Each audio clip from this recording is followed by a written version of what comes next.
Welcome back. Honestman here with more Dragon's Dogma. Before we dive in, a very important addendum to the prior episode. We took a trip all the way over to the Miasmic Haunt in order to complete an escort quest that awarded us the Dragon Band headpiece that I'm currently wearing. In doing so, we passed through the ruins of Heaven's Peak Fort, which is home to a band of female mercenaries. Now, there is a quest here that we need to finish as a part of our complete playthrough. And in hindsight, the smart thing to do would have been to knock out that quest on our trip through. For the purposes of this video series, however, I imagine that a lot of players may not care to bother with the Dragon Band, so I'm going to hold off on the quest at the ruins of Heaven's Peak Fort until we more naturally push our way west as a consequence of other activities in the area. All of that said, if you do go for the Dragon Band and you do pass through that fort on your way, then it definitely does make sense to knock out the quest on your first time through. And to do that, you want to make sure you have all women in your party. That includes your 2 public pawns. If you don't have all women, the way you fix that is by purchasing a set of ladies' garb from the Black Cat. This will allow your male characters to pass as female, which means the all-female mercenaries won't attack you, which is great. So do make note of that. Whether you pass through the fort sooner or later, you're definitely going to want to have some ladies' garb on hand for any male characters in your party. I should have mentioned that in the video itself, but I'll definitely have a note to that effect in the video description. Also on the topic of optional but potentially helpful equipment, you want to make a return trip to Windbluff Tower. After you've completed Supply and Demands, and after Fornival's trial has completed, your affection rating with these guys should be much better. And if you talk to this guy, he will award you with the Windbluff Tower key as a show of his good faith. With the key in hand, you can access the locked door on the right-hand side over here, which gives you access to 2 treasures. You receive the Malorian helmet, which is arguably a much better helmet than the Dragon Band, but it covers up my face, so for the purposes of this playthrough, I'm not going to use it. But this is part of the reason why some folks may not even want to bother with the Dragon Band. In addition, we get the Malorian plate, which is almost certainly an upgrade if you have a martial fighter in your group. It features 2% piercing resistance, 3% striking resistance, as well as resistance to fire. And as you can see, compared to our Divine Surcoat, which has been enhanced a level, this gives us an improvement to defense. And again, that Divine Surcoat is something that we picked up inside Bitterblack Isle. So this Malorian plate is definitely what you might consider an endgame armor. With that out of the way, we are ready to jump into our quests. First on the docket here is Witch Hunt. We are going to be traveling to the Witchwood. There are 3 quests there that we need to take care of. We currently don't have any great options for expediting travel, so the best we can do is to ferry stone to Cathedral and then make the walk from there. After traversing the forest and returning to the witch's house, we encounter a cutscene.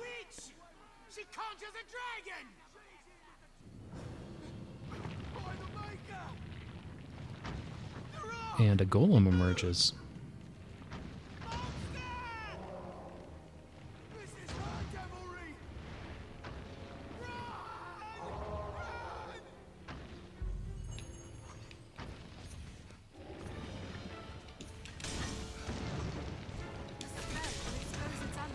This fight should not be very difficult. We want to just hit the weak spots, which are the glowing spots throughout, and you may need to climb up to some.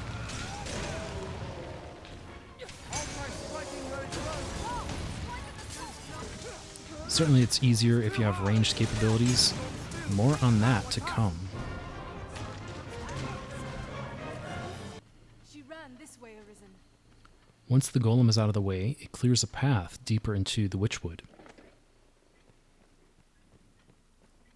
where we find a port crystal. Just follow the path and you will eventually find Selene. Speaking with both Selene and Sophia reveals a whole bunch of story exposition, and that will complete the quest. If you've been picking up all of the quests from the notice boards, then you probably have one to give Selene a King Bay Leaf. There are several King Bay Leaves strewn about this area. Herbs? Ah, for brewing ale. Very well. After Selene tends to your brewing needs, leave the Witchwood. You're going to want to exit the Witchwood via the north exit, which is the cliffside overlooking Cathedral. And here, put down the newly acquired port crystal. Then head back in. Once the Witchwood has been reloaded, we once again pass through the tunnel that the golem was blocking and return to the graveyard.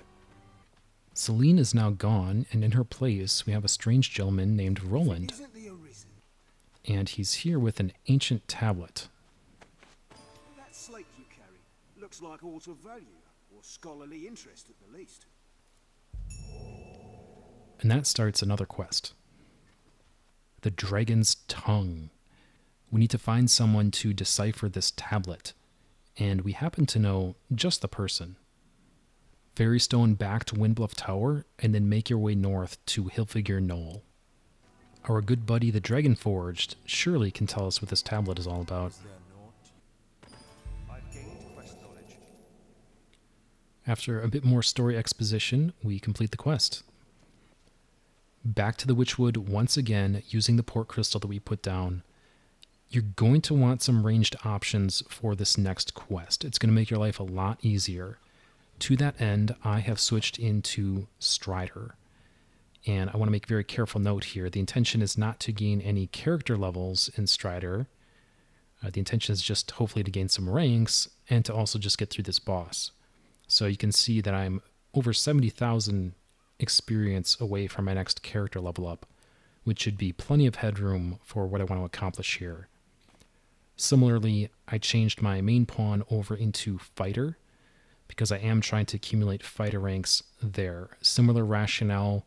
He's not going to get any character levels into Fighter. I just want some Fighter ranks, and then we'll both switch back to Warrior when this concludes. Back into the new section of the Witchwood, which houses the cemetery, we want to turn south, or right, as we exit the tunnel. And here, you should not have to travel far to see some golem remains, or maybe active golems, question mark. And in particular, we want the one on the island here. The Metal Golem. Now, unlike the others, where there's a weak point on the body, for this golem, the weak points are spread around the terrain. So we need to damage and destroy these glowing spots.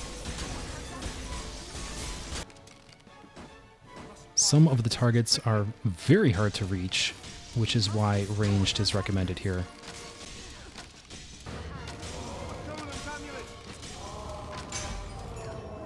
There we go. After all the targets are destroyed, the Metal Golem lies slain.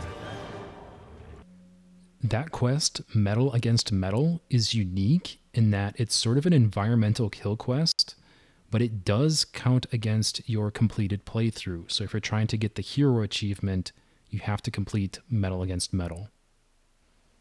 And that should conclude our business in the Witchwood for this playthrough. So I would recommend at this point gathering up the port crystal that we put down earlier. Next on the agenda is to head down to the Abbey, which is a location we haven't been to yet. On the way, however, we can advance the Conspirators quest. To do so, ferry stone to the port crystal that we left at the catacombs, and then work your way southwest. At the fork in the road, we find the remnants of the transport.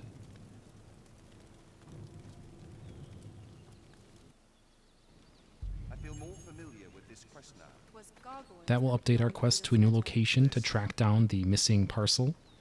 But do be sure to pick up any parcels that are laying about. I'll take that. The updated quest marker shows that we need to go north of the winding mountain pass. The Abbey, however, is to the south.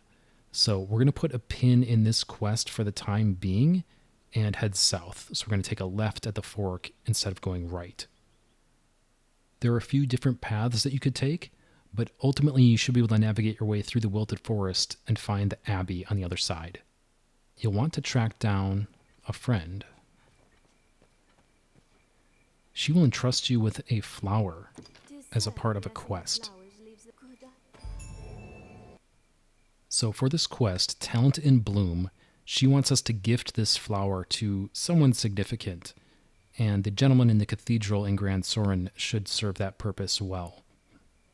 We have one in-game day to complete this quest, after which the blessed flower dies.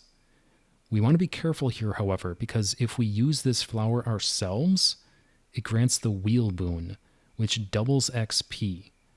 There are a couple of other items in the game that grant that same boon, but they only last 5 minutes. The blessed flower, on the other hand, lasts an entire in-game day. So this is a very special item. That's not to say that we're not going to complete the quest. We definitely are. But what it is saying is that we need to make a copy of this at the Black Cat. So before we leave, we put down a port crystal at the Abbey, because we're going to need to come back here. And then we head to the Black Cat. Our forgery is going to cost 180,000 gold, which certainly isn't chump change. But I think it's worth it, especially if you're trying to maximize your playthrough. I'll have the goods ready by this time tomorrow. The good news is that while the item is being duplicated, its expiration clock is on pause, so we will have additional time once we get it back. Once our copy of the Blessed Flower is complete, we're going to want to tuck it away into permanent storage for further consideration. And of course, we'd want to look at doing additional copies as well, because again, those only last for 24 hours each. And as you can see, as we have the flower on our person, there's a little 4-leaf clover down next to our life bar, saying that the boon is active. We're not going to take any chances, though. We're going to deliver this before it dies to the cathedral. Quina will be eager to hear what the priest had to say. After warping back to the Abbey, we turn in the quest. I feel more familiar with this quest now. Once that is complete, we need to reload the area, and an easy way to do that is with the stone here. Now we should have an additional quest at our disposal. For this quest, a parting gift, we need to obtain a Pilgrim's Charm. Now, we had bought one of these previously from our buddy Fornival in Gran Soren, and certainly you could do the same here as well. The problem is that to maximize the rewards, you need to do it the right way, and the right way, quote-unquote, is to retrieve a Pilgrim's Charm from the catacombs. Whether or not that's worth the trouble is up to you. I personally think it is worth the trouble, so we're going to try to do it through the catacombs. And the good news is that we needed to go to the catacombs anyway, so it should be a 2-for-1. For this quest, Rear Passage 1, which is due west of Gran Soren, is the easiest entrance to use. Hopefully this is how you exited during your first trip to the catacombs. If not, any of the other entrances will suffice. It'll just take you a little longer. And there she is. And after deleting a specter, we find our prize, the Pilgrim's Charm. Quest knowledge. Mother Superior will be eagerly awaiting this.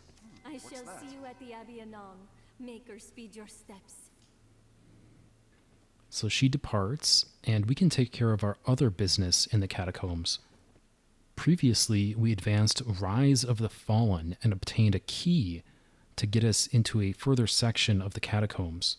From our current position, we can either traverse through the catacombs here, or we could go out, warp to our port crystal, and then come down the front through the elevator. That's probably the faster way to do it. You're probably going to run into enemies going this way. It shouldn't be difficult enemies either way, so the choice is up to you. I haven't spoken a word. Not a word, I swear it. You must believe me. I'd no idea that was the Arisen. How could I? Please. Of course, the new section of the catacombs is also lousy with undead. The path is relatively straightforward. Just make sure you open all of the coffins. You need to collect 5 gems of salvation. After you get all the gems, just double back to where you came up and to the locked door.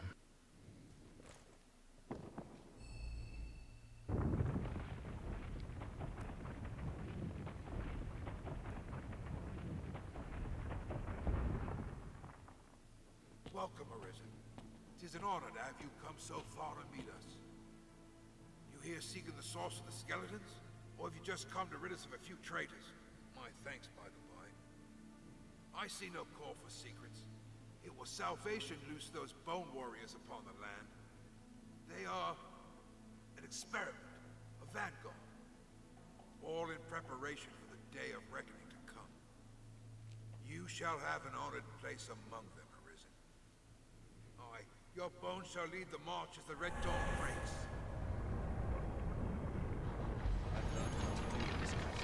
So here we have another boss fight. It should not be terribly difficult.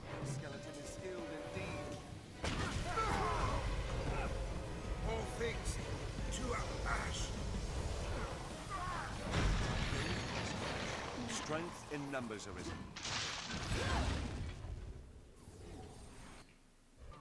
Then we report our findings to Maximilian to complete the quest. And then finally, we return to the Abbey with our Pilgrim's Charm. Well, sister, the time is near. Our time together has been short, and yet you have become so very dear to the Abbey. It warms my heart to send one of our own to the Grand Cathedral.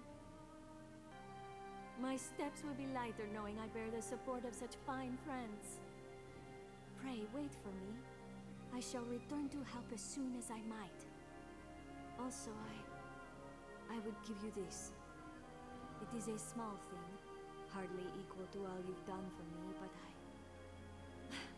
Listen to me. It seems there's nary a parting I can't turn painful. I shall return to you. I swear it.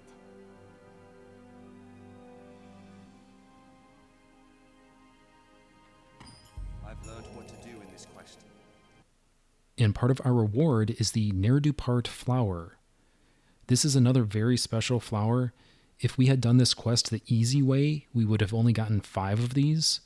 But because we went to the catacombs and got the charm there with Quina, we got 10. And what these do is they clear everyone of all status debilitations. In addition, it restores health and stamina to everyone. So this is situationally an extremely powerful item. This is sort of like a mega elixir of sorts. And I think having 10 of these is certainly much better than having just 5. That should conclude our business at the Abbey for this playthrough. So I think you can safely collect the port crystal here. And that's going to be a wrap. Next episode, we are going to continue the Conspirators quest to track down that missing parcel by venturing into Soulflayer Canyon. Until then, thank you all so much. Please like and subscribe. This has been Honestman, and I will see you next time with more Dragon's Dogma Dark Arisen.